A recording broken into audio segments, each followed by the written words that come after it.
नमस्कार, जय भीम. मी advocate doctor Siddharth Kamble, बहुजन सौरभचा संपादक. बहुजन सौरभच्या YouTube चॅनलमध्ये सर्वांचं स्वागत आहे. आज 14 ऑक्टोबर, भारत देशाला, जगाला आज बौद्ध धम्माची दीक्षा देऊन बाबासाहेबांनी फार मोठा उपकार केले. आज जिकडे तिकडे आजचा 14 तारीख असल्यामुळे आजचा तसा त्या अर्थानं क्रोनॉलॉजिकल ऑर्डरनी जर इयर वाईज जर घेतलं तर आजच्या दिवसाला अत्यंत महत्त्व आहे. परंतु खऱ्या अर्थानं आपण लोक, सर्वच लोक, इव्हन बाबासाहेबांनाही हे तेच अभिप्रेत होतं. कारण बाबासाहेबांनी दीक्षांत समारंभ घेण्यासाठी जे पत्र लिहिलं होतं गोडबोलेंना, त्यात स्पेसिफिकली लिहिलं होतं की 14 ऑक्टोबर 1956 विजयादशमीच्या दिवशी, म्हणजे बाबासाहेबांना विजयादशमीच्या दिवशी हा कार्यक्रम घेण्याचं अत्यंत महत्त्वाचं होतं. आणि पुढे ते जाऊन म्हणतात की आजच्याच दिवशी नाग लोकांनी बुद्ध धम्माला आणि तिथे ज्यावेळेस त्यांच्या रायव्हलरीज होते त्या सर्वांचा पराजय केला होता. म्हणून आजचा दिवस बाबासाहेबांच्या दृष्टिकोनातून अत्यंत महत्त्वाचा आहे. अत्यंत कॉन्ट्रोवर्शियल सुरू होते की कुठे धम्म घ्यायचा. काही लोकांनी सजेस्ट केलं की मुंबईला घेऊ, काही म्हणाले की सारनाथला घेऊ, काही म्हणाले औरंगाबादला घेऊ, काही म्हणाले नागपूरला घेऊ. बाबासाहेबांनी सजेस्ट केलं की मी अजूनपर्यंत निश्चय घेतलेला नाही, म्हणजे निश्चय केलेला नाही किंवा मी अजून ठरवलेलं नाही. परंतु बाबासाहेबांच्या मनात कुठंतरी असेल की बौद्ध धम्माची दीक्षा आपण नागपूरलाच घेतली पाहिजे. आणि पहिल्या दिवशीच्या बैठकीत सर्व लोकांनी आपापले तर्क वितर्क सर्व लावलेत. आणि वामनराव गोडबोले पण पहिल्या दिवशी होते. आणि दुसऱ्या दिवशी पुन्हा बाबासाहेबांनी मीटिंग बोलावली आणि त्यात स्पष्ट केलं की मला यावेळची दीक्षा ही नागपूरलाच घ्यायची आहे. आणि नागपूरला घेण्यासाठी त्यांनी कारणं सांगितले की नागवंशीय लोकांची इथे मोठी वस्ती होती आणि बौद्धकालीन बौद्ध धम्माला जो प्रचार आणि प्रसार जो केला तो नागवंशी लोकांनी केलेला आहे. आणि त्या दिवशी मोठमोठ्या एका लढाईतनं त्यांना नागवंशी लोकांनी परावृत्त केलं आणि हा धम्म त्यांनी एस्टॅब्लिश केला. म्हणून मला नागपूर ही भूमी जास्त आवडते आणि त्या ठिकाणी आपल्याला कार्यक्रम पूर्ण करायचा आहे हे बाबासाहेबांनी स्पष्ट केलं. तयारीला सुरुवात झाली. दीक्षाभूमीची जागा जी त्यांनी एस्टॅब्लिश केली त्यावेळेस अनेक लोकांनी त्यात विरोध केला. बॅरिस्टर राजाभाऊ खोब्रागडेंनी किंवा अनेक काही पॉलिटिकली लोक बाबासाहेबांसोबत जे जुडले होते ते विरोधात होते की हे इलेक्शन होऊ द्या नंतर आपण घेऊ. मग बाबासाहेबांची फार कडक भूमिका होती. आणि बाबासाहेब तसे ते थोडंसं हेकड स्वभावाचे असल्यामुळे त्यांना एकदम जे त्यांचा निर्णय होता तो निर्णय पक्का होता. त्यावेळेस त्यांची तब्येतही काही बरोबर नव्हती, अनेक ठिकाणच्या अडचणी येत होत्या. परंतु त्या सर्व लोकांना मग बाबासाहेबांनी तो दिवस विजयादशमीचा पौर्णिमेचा दिवस होता तो त्यांनी निश्चित केला आणि ते बाबासाहेबांचं झालं. दीक्षांत समारंभ झाला त्यात आजपर्यंत याच्या आधी पण अनेक या पृथ्वीवरती 2500 वर्षात अनेकदा बुद्धिझम येणं जाणं हे असेलही, अजून माहिती नाही. परंतु यावेळेस 66 वर्षापूर्वी हा बौद्ध धम्म घेतल्याच्या नंतर बाबासाहेबांनी 22 प्रतिज्ञा घेतल्या. त्या 22 प्रतिज्ञा इथल्या मनुवाद्यांना अत्यंत घातक आणि अडचणीच्या वाटायला लागल्या. इव्हन बौद्ध समाजातही 22 प्रतिज्ञा ज्या प्रमाणात रुजू व्हायला पाहिजे होत्या त्या झालेल्या नाही. अनेक वर्षापर्यंत आपण लोकांनी बौद्ध धर्मी आणि हिंदू धम्माचे सण वगैरे करत राहिलो. त्यामुळे हा पुन्हा विलंब झाला. परंतु बाबासाहेबांना माहिती होतं की इथे आपला रचना कशी आहे, इथले धम्मरचना कशी आहे, हिंदुत्ववाद कसा आहे, इथे ब्राह्मणीवाद कसा आहे आणि यांचा अभ्यास करून या लोकांना आपल्या ज्या दिवसापासून दीक्षा घेतील त्या दिवसापासून त्या लोकांना हिंदू धर्मापासून लिंक कशी तोडायची, त्यांच्यापासून त्यांची नाड कशी तोडायची हे बाबासाहेबांना सर्व माहिती होतं. नाही तर अनेकदा लोकांनी नकली बौद्ध झाले असते परंतु आचरणाने मात्र बौद्ध झाले नसते आणि हे बाबासाहेबांना सर्वांना माहिती होतं. आणि म्हणूनच आजच्या या धर्मामध्ये सर्वात जास्त महत्त्व जर कुठे असेल तर ते आहे 22 प्रतिज्ञा. अनफॉर्च्युनेटली आपल्या देशामध्ये कांशीराम मायावती यांचं उत्तर भारतात मोठं प्रस्थ होतं. बाबासाहेबांना मानायचं परंतु बौद्ध धर्माची दीक्षा त्यांनी घेतली नाही. कांशीरामनी घेतली नाही. पण ते जबरदस्तीने त्यांच्या मृत्यूच्या प्रित्यर्थ काही हे गेले होते भंते वगैरे आणि तेवढं झालं. पण अजूनही मायावतींनी मात्र ते घेतलं नाही. म्हणजे एकीकडे आपल्या पॉलिटिकली लोकांनी नाव मात्र त्यांचं चालवायचं परंतु बुद्धिझम मात्र त्यांनी घेतलं नाही. मी हे म्हणत नाही की बुद्धिझम घेतलं नाही म्हणजे काय बाबासाहेबांचे विचार नको, परंतु जोपर्यंत खऱ्या अर्थानं जर तुम्हाला बाबासाहेबांचे विचार आत्मसात करायचे असतील तर तुम्हाला 22 प्रतिज्ञाशिवाय पर्याय नाही. आणि प्रत्येक ठिकाणी आम्ही वारंवार त्याच्याचवरती बोलत असतो आणि त्याच्यामुळे मला असं वाटतं की आजच्या दिवसाला ते अत्यंत होतं. काय होतं 22 प्रतिज्ञा आपण बघूया. 22 प्रतिज्ञामध्ये काय होतं. 22 प्रतिज्ञामध्ये मी ब्रह्मा विष्णू महेश यांना देव मानणार नाही किंवा त्यांची उपासना करणार नाही. किती स्पष्ट आहे की तुम्ही तिथून पूर्ण आपले कनेक्शनच तोडतात. मी राम व कृष्ण यांना देव मानणार नाही किंवा त्यांची उपासना करणार नाही. हिंदू धर्मातनं जे आम्ही लहानपणी आमच्या याच्यामध्ये जरी या 22 प्रतिज्ञा घेऊनही आम्ही रामाच्या कृष्णाच्या मूर्त्या होत्या, अजूनही मला आठवते अनेक लोकांकडे होत्या, पण ते त्याच वेळेस जर केलं असतं तर ते बहुधा आज आमची परिस्थिती जास्त चांगली झाली असते. मी गौरी गणपती इत्यादी हिंदू धर्मातील कोणत्याही देवदेवतेस मानणार नाही किंवा त्यांची उपासना करणार नाही. एकदम स्पष्ट. परंतु अजूनही महाराष्ट्रात जर तुम्ही मुंबईच्या भागात गेलात तर तिथे अनेक बुद्धिस्ट लोक गौरी गणपती अजूनही त्यांच्या घरी बसवतात. हे पाहिलेलं आहे. हे बाबासाहेबांना माहिती होतं हे सर्व असं काय काय होणार आहे. देवाने अवतार घेतले यावर माझा विश्वास नाही. बुद्धाने म्हणजे बाबासाहेबांनी स्पष्ट केलं की तुम्ही त्याच्यातनं तुम्हाला बाहेर कसं यायचं आहे. गौतम बुद्ध हा विष्णूचा अवतार होय, हा खोटा आणि खोडसट प्रचार होय असे मी मानतो. अजिबात त्यांनी हे केलेले अमान्य केले की बुद्ध हा विष्णूचा अवतार होऊ शकत नाही. मी श्राद्ध पक्ष करणार नाही, पिंडदान करणार नाही. हिंदू धर्मातील ज्या अत्यंत महत्त्वाच्या बाबी होत्या त्या मी मानणार नाही. मी बौद्ध धर्माच्या विरुद्ध विसंगत असे कोणतेही आचरण करणार नाही. एकदम स्पष्ट त्याच्यात केले. मी कोणतेही क्रियाकर्म ब्राह्मणांच्या हातून करून घेणार नाही. आजही आपल्या याच्यामध्ये बुद्ध धर्मीयाच्या याच्यात कोणताही ब्राह्मण वर्ग कोणत्याही क्रियाकर्मामध्ये नसतो आणि OBCमध्ये मात्र आता कमी झालं. त्यावेळेस OBC नाही ब्राह्मणांशिवाय होत नव्हतं, परंतु आता मात्र ते मोठ्या प्रमाणामध्ये त्यांनी कमी केलेलं आहे. मी मनुष्य मात्र समान आहेत असे मी मानतो. सर्व मनुष्य मात्र समान आहेत असे मी मानतो. बरोबर आहे. कारण हिंदू धर्मामध्ये हायरार्ची जी आहे कास्ट वाईज ब्राह्मण वैश्य शूद्र आणि याच्यामुळे कसं झालं की तिथे जे हायरार्ची आहे ती हायरार्ची मी मानणार नाही याच्यात लिहिलेलं आहे. मी समता स्थापन करण्याचा प्रयत्न करेन. समता प्रयत्न तर आपल्या कॉन्स्टिट्यूशनमध्ये बाबासाहेबांनी समताच लिहिलेलं आहे. संपूर्ण बेसच त्याचा तो आहे. मी तथागत बुद्धाने सांगितलेल्या अष्टांग मार्गांचा अवलंब करेल. अष्टांग मार्गाचं जे आहे बाबासाहेबांचे अष्टांग मार्ग बुद्धाने दिलेले त्याचा मी पालन करीन, अवलंब करीन. तथागताने सांगितलेल्या 10 पारमिता मी पाळील. 10 पारमिता ज्या बाबा बुद्धांनी सांगितलेल्या त्याचं मी पालन करील. मी सर्व प्राणीमात्रावर दया करील आणि त्यांचे लालन पालन करीन. मी चोरी करणार नाही, मी व्यभिचार करणार नाही, मी खोटे बोलणार नाही, मी दारू पिणार नाही. ज्ञान शील करुणा व बौद्ध धम्माच्या 3 तत्वाची सांगड घालून मी माझे जीवन व्यतीत करील. माझ्या जुन्या मनुष्यमात्राच्या उत्कर्षाला हानिकारक असणाऱ्या व मनुष्यमात्राला असमान व नीच मानणाऱ्या हिंदू धर्माचा मी त्याग करतो व बौद्ध धर्माचा स्वीकार करतो. तोच सधर्म आहे अशी माझी खात्री पटलेली आहे. आज माझा नवा जन्म होत आहे असे मी मानतो.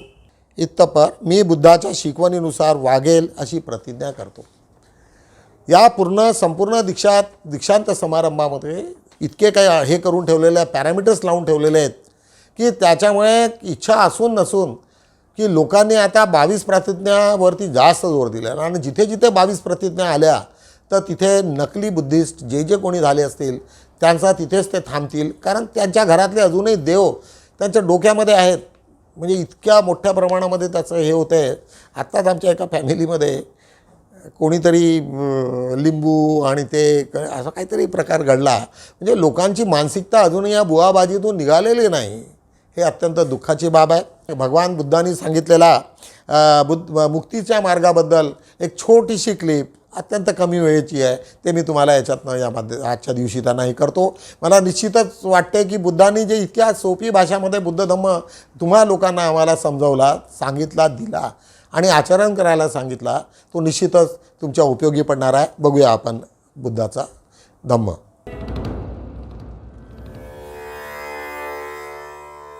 आप विरोधाभास की बात करते हैं.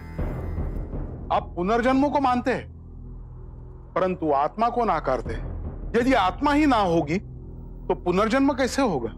सत्य कहा आपने, किंतु इसमें कोई विरोधाभास नहीं. आत्मा के बिना पुनर्जन्म हो सकता है। कैसे? आपने आम का फल देखा है? यदि उसकी गुठली को हम धरती में गाड़ दें तो वो पुनः आम का वृक्ष बन जाती है, जिसपे कई आम आते हैं। तो ये आम का पुनर्जन्म हुआ ना? आप निराशावादी हैं। हे आर्य, आपका प्रथम सत्य ये है, सर्वम दुखम दुखम, सब दुख है, जन्म दुख है, मरण दुख है, जीवन दुखों से भरा हुआ है। ये निराशावाद नहीं है तो क्या है? सत्य कहा आपने, किंतु प्रथम आर्यक सत्य के पश्चात मैंने दूसरे आर्यक सत्य में कहा दुख का अंत है। दुख के अंत की बात करने के लिए मैंने दुख की प्रथम बात की। जो मार्ग दुख कैसे दूर किया जाए उसके बारे में बताता हूं। वो मार्ग निराशावादी कैसे हो सकता है? आप संसार को तोड़ने आए हैं। आप युवाओं को भिक्षु बनाते हैं। मैं संसार को तोड़ता नहीं, अपितु संसार के मिथ्य सुख को छोड़ जीवन के स्रोत तक चलने के लिए कहता हूं। इस पथ पर चलने के लिए बहुत शक्ति चाहिए। इस पर केवल महावीर ही चल सकते हैं। इस अथाह संसार में हाथ में भिक्षा पात्र लिए हर क्षण में स्वयं को केंद्रित करना नग्न तलवार की तेज धार पर चलने के समान। यदि कोई पुत्र जागा हुआ ना हो तो वो संभवतः परिवार का कल्याण कर सकता है, परंतु गहरी क्षति पहुंचाने की संभावना अधिक होती है। उसी प्रकार भिक्षु संपूर्ण संसार को अपना परिवार समझते हैं। एक जागा हुआ भिक्षु संपूर्ण संसार का कल्याण ही करेगा। ये सत्य है। आपने दिखाए अहिंसा के मार्ग पे चल सैनिक रक्षा करने की जगह सन्यासी बन गया है। न्याय करना चाहते हैं पर वो दोषी बन जाते हैं। सत्य कहा आपने, किंतु अहिंसा रूपांतरण है। हिंसा से हिंसा को समाप्त नहीं किया जा सकता। हिंसा प्रेम से समाप्त की जा सकती है और यही प्रकृति का अटल नियम है। हर मनुष्य को मृत्यु से भय लगता है और यही भाव आप सबके अंतर में देखेंगे तो हिंसा का परित्याग स्वयं ही आपके अंतर से हो जाएगा।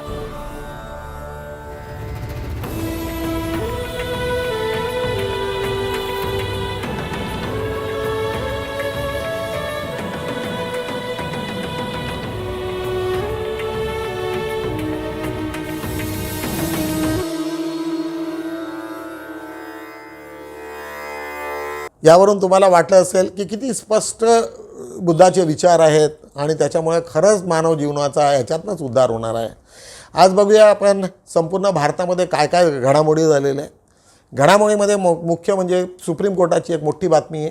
त्याच्यामध्ये काल एक मोठं पिटिशन त्याच्यामध्ये चर्चेला आलं, त्यात डिस्क्वालिफिकेशन ऑफ मेंबर्स, असेंब्लीचे जेवढे मेंबर होते, आमदार जेवढे होते, अपात्रतेसाठी त्याची ते पिटिशन होती।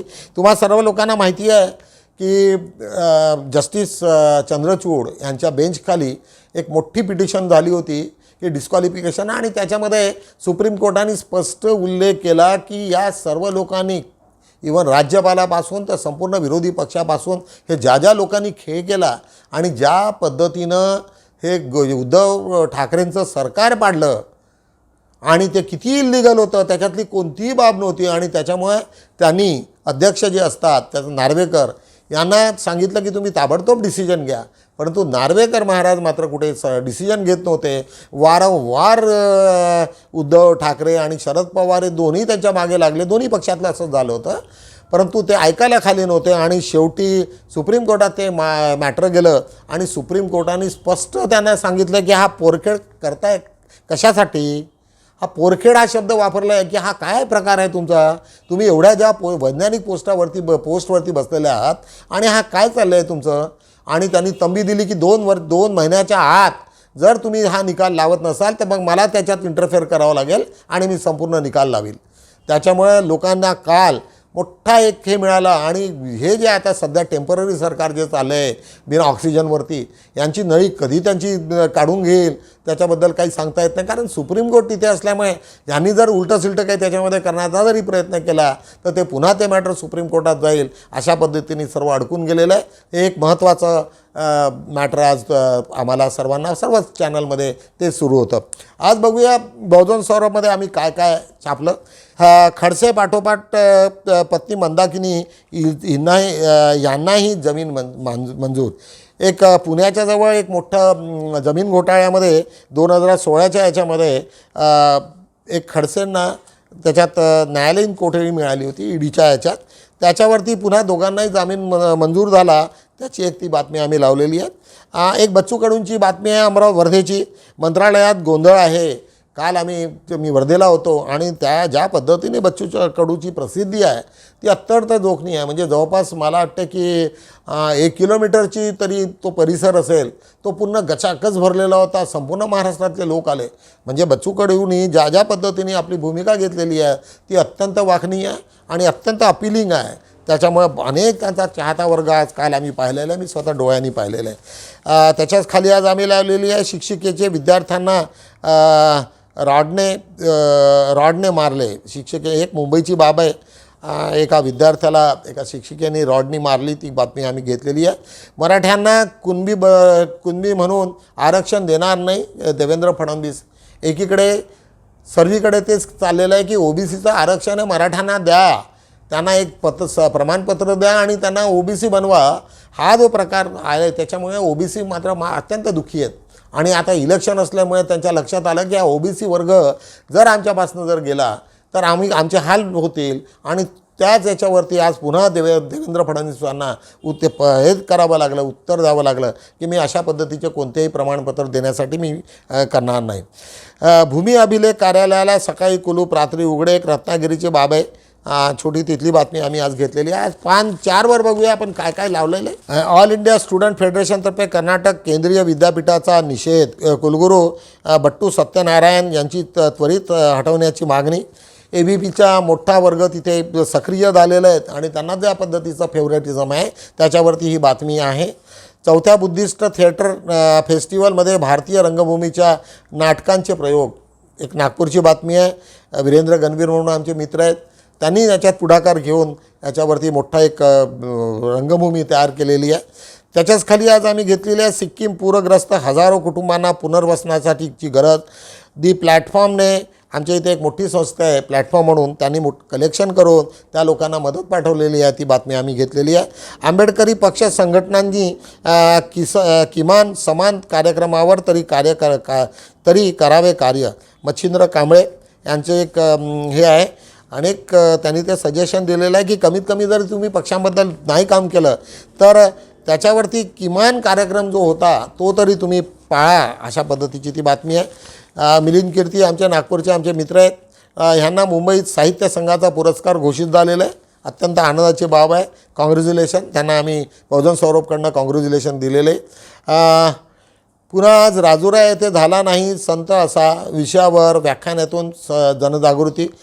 श्री गुरुदेव महाराजांच्या याच्यावरती एक तिथे एक मोठी सभा झाली. त्याच्यात आमचे मित्र ज्ञानेश्वरजी रक्षक यांचं ते हे आहे, ती बातमी आम्ही घेतलेली आहे. वयात येताना पुस्तकाचे डॉक्टर अभिव्यक्त मेघे यांच्या हस्ते प्रकाशन. म्हणजे वयात येताना पुस्तकाचे डॉक्टर म्हणजे बाबासाहेबांवरती ते अंधश्रद्धा निर्मूलनाच्या याच्यावरती ते बोलत होते. ती बातमी आज आम्ही घेतलेली आहे. आज 5-2मध्ये एक मोठा एक अग्रलेख लिहिलेला आहे. आमच्या भगिनी संध्या राजूरकर यांनी तो लेख लिहिला आहे. आज त्यांच्यावरती ती जबाबदारी दिली होती आज लेखची.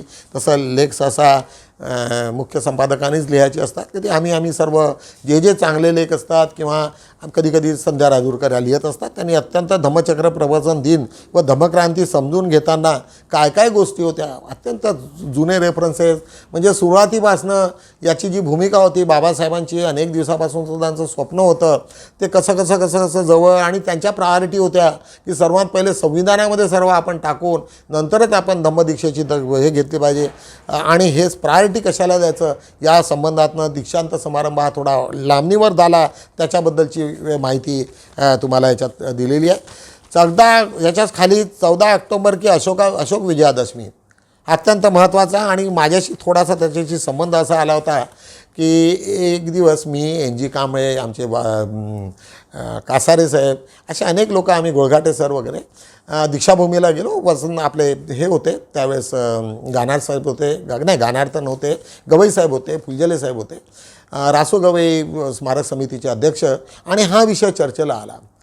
यावेळेस पुन्हा आम्ही तेच त्यांना सांगितलं की बाबासाहेबांचं पत्र पहा, 14 ऑक्टोबर नाही लिहिलेलं आहे, विजयादशमी लिहिलेलं आहे, त्याच्यामध्ये उगीचच कशाला तुम्ही कन्फ्युजन करता. म्हणून त्यांनी गवई साहेबांनी आणि फुलझेल्यांनी अनेक दिवसपर्यंत 14 ऑक्टोबर इथे करू नये अशी लोकांना विनंती केली. परंतु मग नंतरच्या काळामध्ये 14 ऑक्टोबरला मानणारा एक वेगळा वर्ग झाला. भीती अशी होती की बौद्ध समाजामध्ये बघ तू 14 ऑक्टोबर मानतो की दसरा मानतो, अशातली काहीतरी हे होऊ नये, नाही तर आपल्या याच्यात तर माहिती आहे कधी काय होईल. त्याच्यामुळे त्याची ती भीती होती. पण असं काही होणार नाही. लोक दोन्हीकडे एकच हे करत असतात. कधी काही लोक 14ला जातात, ज्या लोकांना शक्य होत असतील ते 14ला येतात. परंतु खरा दसरा, खरा दीक्षांत समारंभ आपला जो असेल तो दसऱ्याच्या दिवशी आपण बनवतो. त्याच्यामुळे त्याच्यातलं कन्फ्युजन आहे. आणि ते जे पत्र आहे तेही आम्ही वाचलेलं आहे. आळंदीत वारकऱ्यांचा समतेचा जागर, एक आमचे मित्र ज्ञानेश्वर दुर्गादास रक्षक यांनी लिहिलेले आहे. आळंदीला आत्ताच ते जाऊन आले आणि त्याच्यावरती ते वारकऱ्यांचा जो संदेश आहे आणि तो बौद्ध तिथून त्या परंपरेतनं कसं आलेलं आहे त्याच्यावरती सुंदरसं असं त्यांनी लिखाण केलेलं आहे. वाचनीय आहे, सर्वांनी वाचावं. आज पान 3 वरती बघूया. बुद्धिस्ट सर्किट नागपूरच्या गौरवाला गगन भरारी, चिचोली, ड्रॅगन पॅलेसर, दीक्षाभूमी या तिन्ही बुद्धिस्ट सर्किट बनवून फार मोठं एक चांगलं काम केलं आहे. त्याच्यामध्ये देवेंद्र फडणवीसाचंही आम्हाला स्वागत करावं लागेल. त्यावेळेस त्यांच्याच काळात ते सर्व झालेलं आहे आणि निश्चितच त्यांनी त्याला प्रायोरिटी घेतलेली आहे. आज दीक्षाभूमीवर जर तुम्ही कधी गेलात तर तुमच्या लक्षात येईल की कोणत्याही जाती धर्माचं नाही राहिलं. तिथे प्रत्येक माणूस नागपुरात जो कोणी भेटीला येईल तो दीक्षाभूमीला मात्र तो जाऊन येतो. त्याच्यामुळं आज ते जागतिक मोठं स्थळ झालं. पॉलिटिकली असतील की काही असेल तरी दीक्षाभूमीतला जोपर्यंत तिथे वंदन करायला जात नाही तोपर्यंत पुढे त्यांचा मार्गच निघत नाही, अशा पद्धतीचा तो लेख आहे. जगातील बौद्ध राष्ट्र, त्यांची पूर्ण सूची आम्ही आज दिलेली आहे. भीमराव गोटेंचा हा तो लेख आहे, अत्यंत वाचनीय आहे. त्याच्यानंतर दीक्षाभूमीवर जागेच्या निवडीसाठी 14 ऑक्टोबर 1956 पूर्वी केलेले प्रयत्न. माझ्याकडे आज एक क्लिप होती. बाबासाहेबांनी ज्यावेळेस जी मीटिंग घेतली आणि त्याच्यामध्ये ज्या पद्धतीने त्यांनी एक्सप्लेनेशन दिलं तर ते स्टार प्रवाहावरती या सिरीज आलेली आहे. त्याच्यात थोडंसं कॉपीराईट असल्यामुळे ते मी दाखवू शकलो नाही. परंतु त्याच्यातले जे हर्डल्स असतील आणि बहुजन सर्व निश्चितच प्रयत्न करेल की येणाऱ्या बाबासाहेबांच्या ज्या काही सिरियल होत्या त्या सर्वांना, बाबासाहेब असो की सम्राट असो की बुद्धांच्या कटिंग तर आम्ही दाखवतच असतो, पण अशा सर्व महापुरुषांच्या कटिंग सोबतच जर आपण यूट्यूब चॅनल जर ते सातत्यानं ठेवलं तर त्याचे रिझल्ट थोडेसे चांगले येतील. थोड्याशा व्ह्युअर्स आहेत जे लोक पाहत असतील यूट्यूब चॅनल त्यांनाही निश्चितच थोडासा आनंद मिळतो, थोडीशी माहिती मिळते. एवढंच बोलतो आज आणि अशा पद्धतीने आज आमचा बहुजन सौरभचा आम्ही सर्व अंक संपवलेला आहे. पुन्हा भेटूया उद्या. तोपर्यंत जय भीम.